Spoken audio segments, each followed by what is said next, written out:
அஸ்ஸலாமு அலைக்கும் வரஹ்மத்துல்லாஹி வபரகாத்துஹு. இன்னைக்கு நாம சூரா அல் பகராவிலிருந்து ஒரு ரொம்ப முக்கியமான எச்சரிக்கையை பத்தி தான் யோசிக்க போறோம்.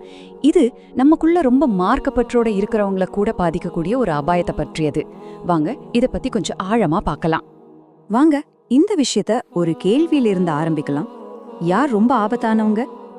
தெரிஞ்சே தப்பு செய்யற ஒரு பாவியா, இல்ல நான் ரொம்ப பாதுகாப்பா இருக்கேன்னு நினைக்கிற ஒரு மார்க்கப்பற்றுள்ளவரா? இப்ப இந்த ஒப்பீட்ட கொஞ்சம் பாருங்களேன். ஒரு பாவிக்கு தான் செய்யறது தவறுன்னு தெரியும். அதனால ஒரு கட்டத்துல அவர் பாவ மன்னிப்பு கேட்க வாய்ப்பு இருக்கு. ஆனா தக்குவா இல்லாத ஒரு மார்க்கப்பற்றுள்ளவரோ தான் ஒரு ஆபத்துல இருக்கிறதையே உணர மாட்டாரு. இந்த மனநிறைவு, இந்த திருப்தி தான் உண்மையான ஆபத்து.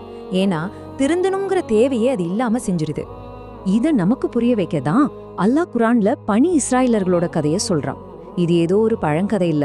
அவங்களுக்கு வேதம் கொடுக்கப்பட்டுச்சு, அறிஞர்கள் இருந்தாங்க, வரலாறு இருந்துச்சு, அற்புதங்களை பார்த்தாங்க. அவங்க ஒரு மார்க்கப்பற்றுள்ள சமூகமா தான் இருந்தாங்க. ஆனா காலப்போக்குல தக்குவாவ, அதாவது இறையச்சத்தை இழந்தாங்க. அல்லாஹ் அந்த கதையை நமக்கு ஒரு கண்ணாடியா காட்டுறான். அதுல நாம நம்மளோட ஈமான சுய பரிசோதனை செஞ்சுக்கணும். அப்போ ஒரு இதயம் எப்போ பலவீனமா ஆரம்பிக்குது? அதோட முதல் அறிகுறி என்ன தெரியுமா? சத்தியம் நமக்கு வழிகாட்டுறதை விட்டுட்டு ஒரு பாரமா மாற ஆரம்பிக்கும் போதுதான். இது சம்பந்தமா இறைவன் நமக்கு விடுக்கிற முதல் எச்சரிக்கையை பார்க்கலாம். இந்த வசனத்துல அல்லாஹ் ரொம்ப தெளிவா சொல்றான். என் வசனங்களை அற்ப விலைக்கு விற்காதீர்கள், எனக்கே நீங்கள் அஞ்சுங்கள்.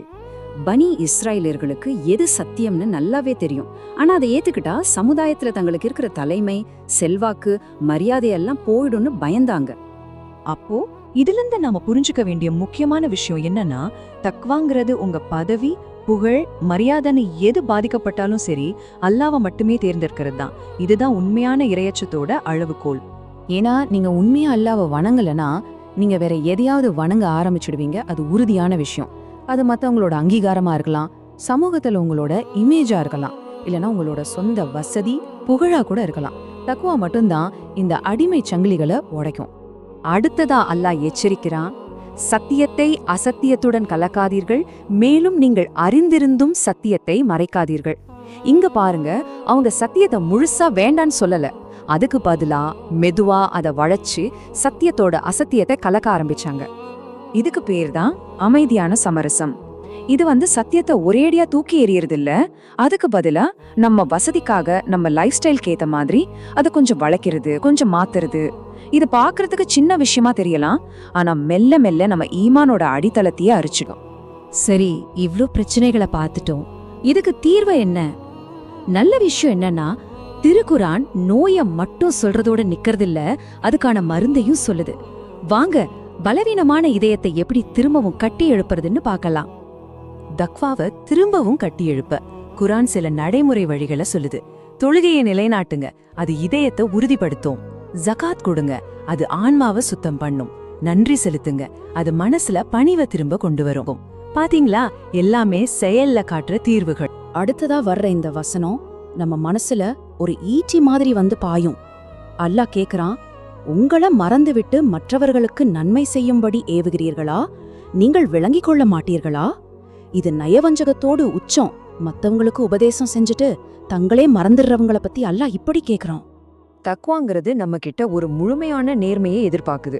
நம்ம பொது வாழ்க்கையும் தனிப்பட்ட வாழ்க்கையும் ஒன்னா இருக்கணும். நீங்க வெளியில பேசுறதுக்கும் தனிமையில செய்யறதுக்கும் நடுவுல ஒரு முரண்பாடு இருந்தா அது அறியாமையை விட வேகமா உங்க ஈமான் அழிச்சிடும். சரி, அப்போ அடுத்த கட்டத்துக்கு போலாம். இந்த நேர்மையான தக்குவாவோட வாழ்ற வாழ்க்கை ஏன் ஒரு கனமான சுமையா சொல்லப்படுது? அது ஏன் அவ்வளோ கஷ்டம்? அல்லாஹ் சொல்றான், நிச்சயமாக அது உள்ளட்சம் உடையோரை தவிர மற்றவர்களுக்கு பெரும் பாரமாகவே இருக்கும். பாருங்க, அல்லாவே இந்த பாதை கபீரா, அதாவது ரொம்பவும் கனமானதுன்னு ஒப்புக்கிறான். ஆனா யாருக்கு உள்ளட்சம் இருக்கோ அவங்களுக்கு இது எளிதாயிடுது. இது ஏன் இவ்ளோ கனமா இருக்கு? ஏன்னா ஒவ்வொரு நாளும் நம்மளோட ஈகோ கூட போராடுறது நம்மள சோர்வடைய செஞ்சிடும். எல்லா சூழ்நிலையிலயும் ஒரே மாதிரி நிலைத்தன்மையோட இருக்கிறது ரொம்ப கஷ்டம். சில நேரங்கள்ல சத்தியத்துக்காக தனியா நிக்கிறது நம்மள ரொம்ப தனிமையா உணர வைக்கும். ஆனா இவ்ளோ பெரிய பாரத்தை தூக்குறதுக்கு அல்லாவே நமக்கு 2 கருவிகளை கொடுக்கறான். ஒன்னு சபர், அதாவது பொறுமை, இன்னொன்னு சலாஹ், அதாவது தொழுகை. ஆனா இந்த 2 கருவிகளும் வேலை செய்ய ஒரு எரிபொருள் தேவை. அந்த எரிபொருள் தான் யக்கீன், அதாவது நாம நிச்சயமா அல்லாவை சந்திக்க போறோங்கிற ஆழமான, அசைக்க முடியாத நம்பிக்கை. மறுமை நம்ம மனசுக்கு தூரமா தெரிஞ்சா இந்த எரிபொருள் தீர்ந்து போயிடும். இப்போ நாம கடைசி மற்றும் மிக முக்கியமான எச்சரிக்கைக்கு வர்றோம். இறுதி விசாரணை நாள். அன்னைக்கு இந்த உலகத்துல நமக்கு கிடைச்ச பெருமைகள், பதவிகள் எல்லாமே காணாம போயிடும். இந்த வசனத்தோட தீவிரத்தை கொஞ்சம் யோசிச்சு பாருங்க. அந்த நாளை அஞ்சிக் கொள்ளுங்கள். அன்று ஒரு ஆத்மா இன்னொரு ஆத்மாவுக்கு எந்த பலனும் அளிக்க முடியாது. அந்த நாள்ல எந்த பரிந்துரையோ எந்த பரிகாரமோ எந்த உதவியோ ஏத்துக்கப்படாது. அந்த இறுதி நாள்ல உங்களோட பட்டங்களோ உங்களை பின்தொடர்றவங்களோ குடும்ப பெருமையோ எதுவுமே உதவாது. அன்னைக்கு கணக்கு வழக்கு எல்லாமே தனிப்பட்டது. உங்களுக்கும் அல்லாவுக்கும் நடுல மட்டும்தான்.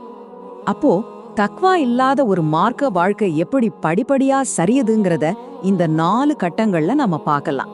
முதல்ல சத்தியம் சங்கடமா தெரிய ஆரம்பிச்சது. அப்புறம் வணக்க வழிபாடுகளெல்லாம் வெறும் சடங்குகளா மாறிடுச்சு.